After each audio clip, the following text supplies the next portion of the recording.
ఇది ఇప్పుడు మీరు మాల తీసుకొస్తారు, అక్కడ 41 రోజులు పూజ చేయించిన తర్వాత తీసుకొస్తారు కదా, మేము డైరెక్ట్ వేసుకోవచ్చా, లేదా మేము కూడా ఇంటికి వెళ్ళి మళ్ళీ ఏదైనా ప్రత్యేకంగా పూజ చేసుకొని వేసుకోవాలి? ప్రత్యేకంగా పూజ చేసుకోవాల్సిన అవసరం లేదమ్మా. ఇంట్లో మనం రెగ్యులర్గా దీపం ముట్టించుకునే వాళ్ళు ఉంటే దీపం ముట్టించుకొని మన సంకల్పం చెప్పుకొని వేసుకోవడమే.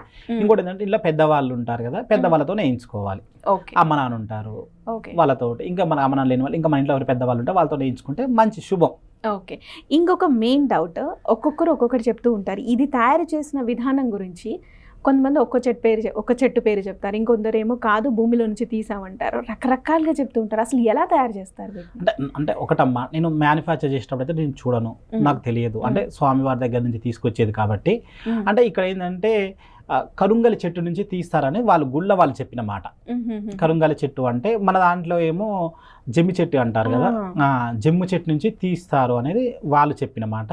అంటే వాళ్ళ గుడి వాళ్ళ కొన్ని చెట్లు ఉంటాయి, వాళ్ళు ఏదో వాళ్ళకి వేరే టెంపుల్స్ ఉంటాయి కదా, అక్కడి నుంచి తీసుకొచ్చి వాళ్ళు తయారు చేసి పాదాల దగ్గర పెట్టి, అది కూడా 40 days కంప్లీట్ అయిన తర్వాత మనకు సేల్ ఇస్తారు. మనం ఎప్పుడు వెళ్ళినా కూడా మరి, ఎందుకంటే ఇప్పుడు ఒక వీడియో తీసిన వాళ్ళు మేము కూడా వెళ్తామంటే వెళ్ళండి, కానీ ఏంటంటే ఆ మాల కోసం వెళ్ళే వాళ్ళు మాత్రమే మీరు ముందుగా తెలుసుకొని వెళ్ళండి. మళ్ళీ ఇంకోటి ఏంటంటే వాళ్ళు ఎక్కడ మొబైల్ నెంబర్స్ ఇవ్వటం కానీ వీడియోస్ దిగటం కానీ అది చేయలేరు. మళ్ళీ ఇంకొకటి వాళ్ళు ఇంకో మాట ఏం చెప్పారంటే, అక్కడ మీకు మాల ఫ్రీగా కావాలనుకుంటే, అంటే మనకు హ్యాండ్ క్రాఫ్ట్స్ ఉంటాడు కదమ్మా, హ్యాండ్ క్రాఫ్ట్స్కి రోజు ఇస్తారు అక్కడ వాళ్ళు, ఎన్నైనా ఇస్తారు.